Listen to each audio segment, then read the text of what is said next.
ఒకవేళ నువ్వు యేసును సొంత రక్షకుడిగా అంగీకరించక నువ్వు చేసే పాపపు జీవితంలోనే, నువ్వు చేసే చీకటి జీవితంలోనే ఉంటుంటే ఆ ఆత్మ ఖచ్చితంగా నరకానికి వెళ్తుంది. ఆ నరకంలో అగ్ని ఆరదు, పురుగు చావదు.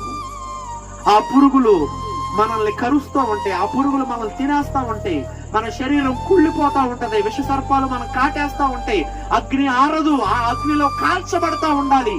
పళ్ళు కొరుక్కుంటూ నరక యాతన అవసరమా?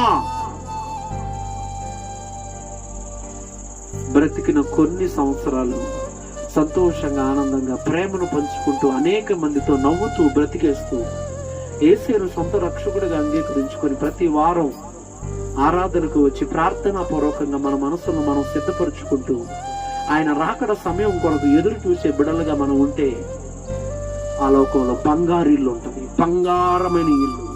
ఈ లోకంలో నీకు గుడిసెలు మాత్రమే మిగిలినాయి, కానీ ఆ లోకంలో మాత్రం బంగారమైన ఇల్లు.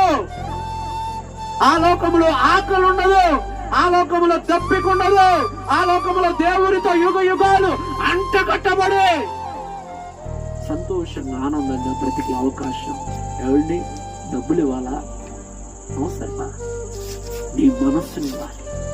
విరిగి నలిగి హృదయాన్ని నా దేవుడికి అప్పగిస్తే నా దేవుడు తప్పకుండా దీవించి ఆశీర్వదించాలని ఆశపడుతున్నాడు. కాబట్టి గమనించండి పిల్లలు, నా యేసయ్య మీతో మాట్లాడుతున్నాడు.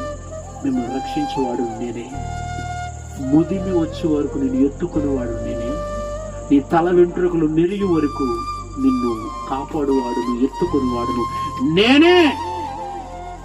ఒక్కటి గుర్తుపెట్టుకోండి, ఆయన నేనే అని అంత ధైర్యంగా అన్నాడంటే మనం అందరం కూడా ఆయన బిడ్డలం కాబట్టి అన్నాడు. హల్లెలూయా.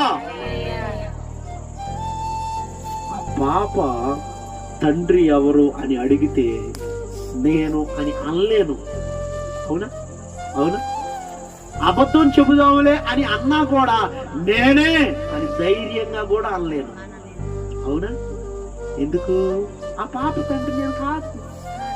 కానీ నా యేసయ్య మాత్రం నేనే నిన్ను రక్షించేది, నేనే నిన్ను కాపాడేది, నేనే నీ దేవుణ్ణి, నేనే రక్షించేవాడును అని అంత గట్టిగా బల్ల గుద్దినట్టు అంత గట్టిగా దృఢంగా ఆయన మాట్లాడగలుగుతున్నాడంటే మన దేవుడు యేసయ్య.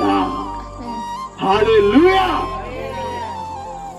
కాబట్టి గమనించండి ప్రియులారా, యేసుని వెంబడిద్దాం, యేసుని నమ్ముదాం, యేసు మనసును ధరించుకొని యేసు వలె మారిపోతూ యేసును సొంత రక్షకుడిగా అంగీకరించి బాప్తిస్మము ద్వారా ఆయనకు దగ్గర అయిపోదాం.